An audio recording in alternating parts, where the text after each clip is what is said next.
Setiap hari kita berurusan dengan satu cairan bening atau kekuningan ini. Ya, ada di dapur rumah, warung makan, restoran mahal, sampai pedagang kaki lima.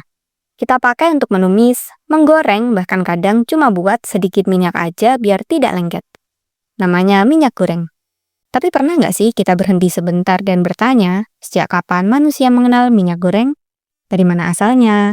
Kenapa hampir semua budaya di dunia punya versi minyaknya sendiri? Dan kenapa di Indonesia minyak goreng bahkan sering jadi isu nasional? Hari ini di Kenalan Yuk, kita akan kenalan lebih dekat dengan minyak goreng.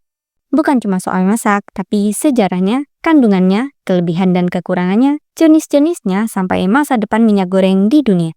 Selamat datang di channel Kenalan Yuk. Di sini kita akan ngobrolin berbagai hal menarik yang ada di sekitar kita, mulai dari makanan, tanaman, sampai benda sehari-hari yang sering luput dari perhatian.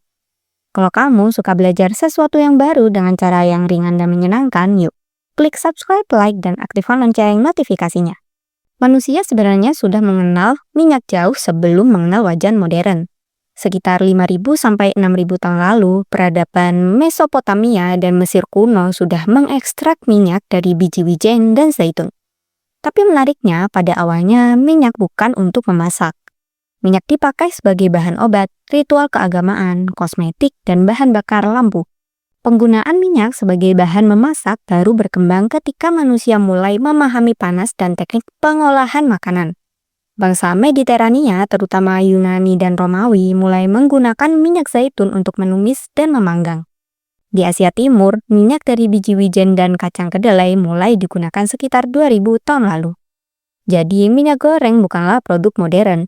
Ia lahir dari eksperimen panjang manusia untuk membuat makanan lebih awet, lebih enak, dan lebih mudah dicerna. Masuk ke era revolusi industri, segalanya berubah. Pada abad ke-19, teknologi pressing mekanis dan ekstraksi kimia memungkinkan produksi minyak dalam jumlah besar. Di titik ini, minyak goreng berubah dari barang mahal menjadi bahan pokok.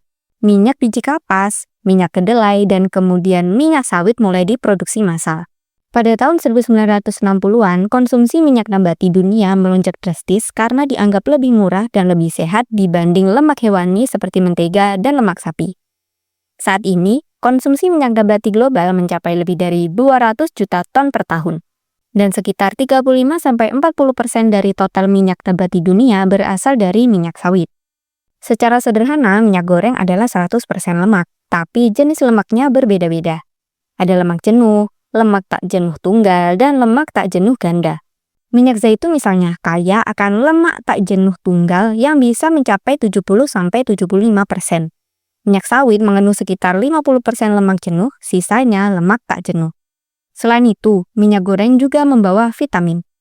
Beberapa minyak mengandung vitamin E yang berfungsi sebagai antioksidan alami.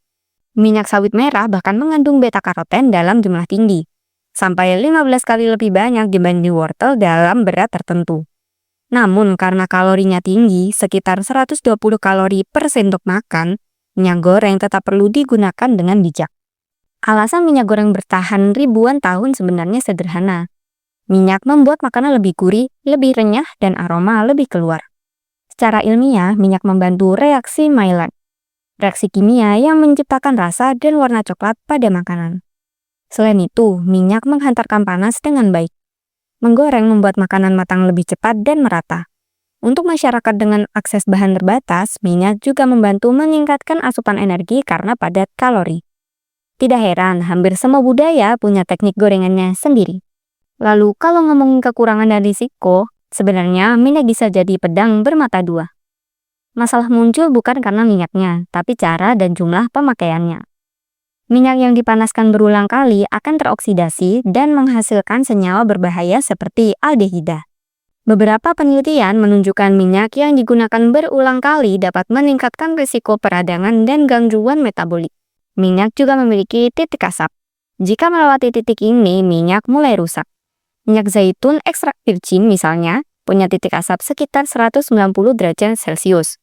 Sementara minyak sawit bisa mencapai 230 derajat Celcius. Itulah sebabnya tidak semua minyak cocok untuk semua teknik memasak. Di dunia ini ada puluhan jenis minyak goreng, tapi beberapa yang paling umum adalah: pertama, minyak sawit, yang paling banyak dipakai di Indonesia dan Asia Tenggara, karena stabil di suhu tinggi dan muras. Lalu yang kedua ada minyak kedelai, populer di Amerika dan industri makanan olahan. Ketiga ada minyak canola, sering dipromosikan sebagai minyak rendah lemak jenuh. Keempat ada minyak zaitun, identik dengan masakan Mediterania dan gaya hidup sehat. Terakhir, ada minyak kelapa yang aromanya khas dan banyak dipakai di Asia Selatan dan Pasifik. Menariknya, pilihan minyak seringkali lebih ditentukan oleh budaya dan ekonomi, bukan sekedar kesehatan. Di Indonesia, minyak goreng sering jadi isu besar. Bahkan baru-baru ini, isu soal perkebunan sawit yang berusaha digalakkan juga menarik pandangan orang-orang soal minyak yang nantinya menjadi produk olahannya. Hal ini akhirnya juga netizen kaitkan dengan bencana Sumatera yang baru terjadi. Lalu pada tahun 2021 sampai 2022, harga minyak goreng pernah melonjak tajam. Padahal Indonesia adalah produsen minyak sawit terbesar dunia dan produksi lebih dari 45 juta ton per tahun. Sedangkan sampai sekarang, harga minyak goreng untuk masyarakat Indonesia juga masih tergolong tinggi. Kasus ini membuka mata banyak orang bahwa rantai pasok pangan sangat kompleks. Faktor ekspor, kebijakan pemerintah, hingga spekulasi pasar bisa memengaruhi harga di dapur rumah. Minyak goreng yang biasanya dianggap sepele tiba-tiba menjadi simbol kerentanan sistem pangan. Lalu bagaimana cara orang asing dan orang Indonesia melihat minyak goreng? Di banyak negara barat, minyak sering dipandang sebagai musuh diet. Label rendah lemak dan air fryer laris manis. Sementara di Indonesia, minyak goreng adalah bagian dari identitas rasa. Gorengan bukan sekedar makanan, tapi budaya. Dari bakwan sampai tempe goreng, minyak adalah medium kebahagiaan kolektif. Orang asing sering kagum melihat betapa beregamnya gorengan di Indonesia. Tapi juga heran dengan seberapa sering kita menggoreng. Minyak goreng unik karena ia berada di persimpangan antara sains, budaya, dan politik. Ia bisa menjadi simbol kemakmuran seperti minyak zaitun di Mediterania. Bisa juga menjadi isu lingkungan seperti sawit dan deforestasi. Bahkan bisa menjadi alat diplomasi ekonomi antar negara. Jarang ada bahan dapur yang punya dampak seluas ini. Lalu apakah minyak goreng akan selalu ada? Kemungkinan besar iya, tapi bentuknya akan berubah. Saat ini sudah dikembangkan minyak hasil fermentasi mikroba, minyak dengan emisi karbon lebih rendah, dan teknik memasak mini minyak. Namun selama manusia masih menyukai rasa gurih dan teksturnya, minyak goreng tidak akan benar-benar hilang. Ya mungkin akan lebih bijak digunakan tapi tidak ditinggalkan. Dari ritual kuno sampai dapur modern, dari botol plastik di warung sampai isu nasional, minyak goreng sudah menemani perjalanan manusia ribuan tahun. Ia sederhana tapi tidak sesederhana kelihatannya. Dan mungkin setelah ini, setiap kali kita menggoreng telur atau membeli gorengan di pinggir jalan, kita akan melihat minyak goreng dengan cara yang sedikit berbeda. Karena di balik satu tetes minyak ada sejarah panjang manusia. Kalau menurut kalian selain minyak goreng, hal sederhana apa yang sering bikin penasaran tapi jarang dibahas? Tulis di kolom komentar ya, siapa tahu bisa kita angkat di pembahasan berikutnya. Kalau ada hal-hal yang perlu ditambahkan, silahkan tulis juga di komentar. Maaf kalau ada kesalahan dalam penyampaian. Karena channel ini juga masih terus belajar bareng kalian. Jangan lupa like, share, dan subscribe. Kenalan yuk untuk konten seru dan edukatif lainnya. Sampai jumpa di video selanjutnya.